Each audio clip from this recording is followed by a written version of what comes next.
battles of Prophet Muhammad, peace be upon him. Attack or defense? Hey everyone, welcome back to the channel. Today we're diving into a fascinating topic from Islamic history. The battles during the time of Prophet Muhammad, peace be upon him. Were these wars about attacking others, or were they about defending the early Muslim community? What proof do we have from authentic sources? And how did these events transform society back then? Plus, we'll explore the Prophet's brilliant strategies that shaped history. If you're ready to learn something incredible, hit that like button, subscribe, and let's get started.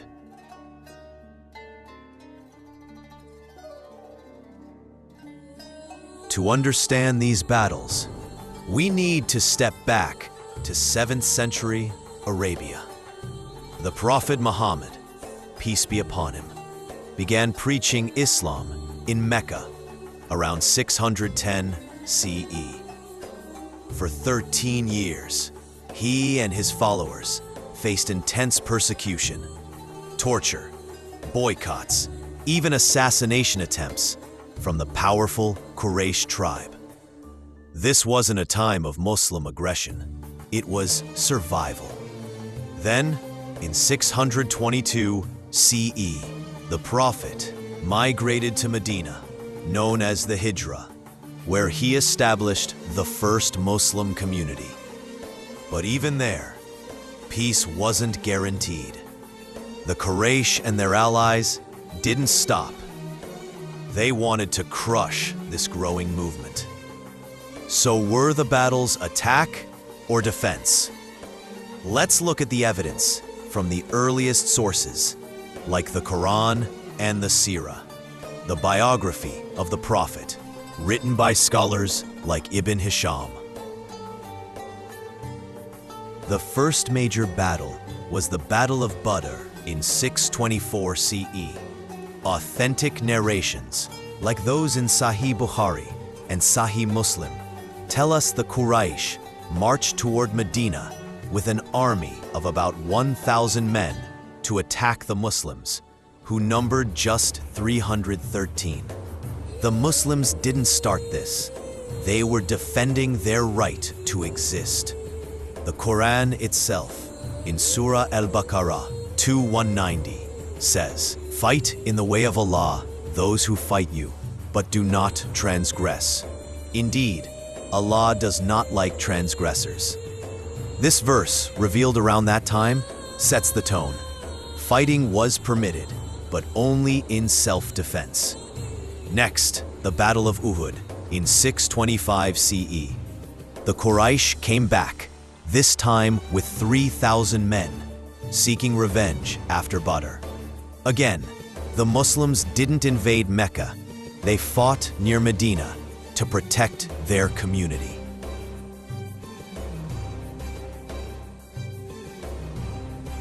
Then there's the Battle of the Trench in 627 CE.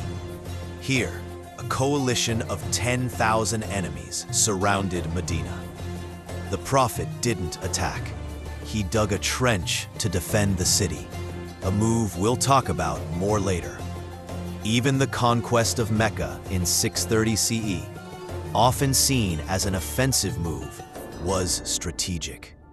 After years of broken treaties, like the Treaty of Hudaybiyah, the Muslims marched with 10,000 to reclaim Mecca peacefully. Most Meccans surrendered without a fight, proving it was about justice, not aggression.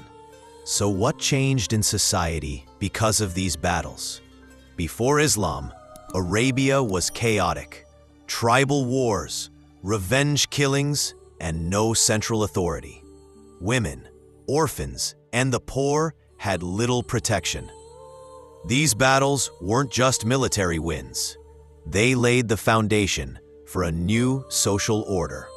After Badr, the Muslim community gained respect and stability in Medina, allowing them to establish a constitution, the Charter of Medina.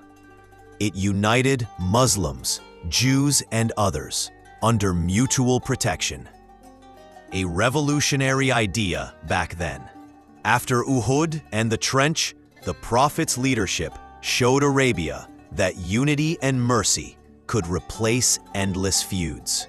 And the conquest of Mecca, it wasn't a bloodbath. Most enemies were pardoned. This mercy broke the cycle of vengeance. Slavery began to decline. Women gained rights like inheritance. See Surah An-Nisa 4:11, and the idea of equality took root. The Prophet said, as recorded in Musnad Ahmad, "There is no superiority of an Arab over a non-Arab, except by piety."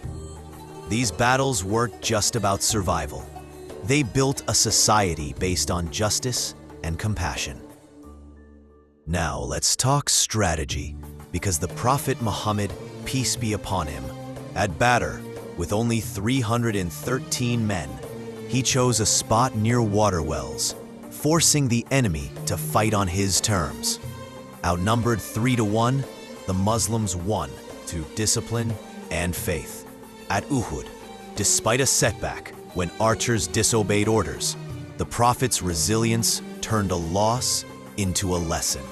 Then, the trench. Pure genius. Digging a trench around Medina was suggested by Salman the Persian, but the Prophet embraced it. It stopped the enemy cavalry cold. And a sandstorm, seen as divine help, finished the job. His diplomacy shone in the Treaty of Hudaybiyah in 628 CE. It seemed like a loss. No pilgrimage that year. But it gave Muslims a 10-year peace to grow stronger, leading to Mecca's eventual conquest. Patience, preparation, and mercy were his hallmarks. He didn't seek war. He sought peace through strength. So, were these battles attack or defense? The evidence, Quran, Hadith, Sirah, shows they were overwhelmingly defensive, protecting a fledgling community against aggression.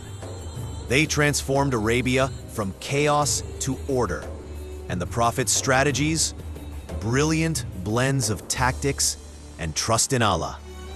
What do you think?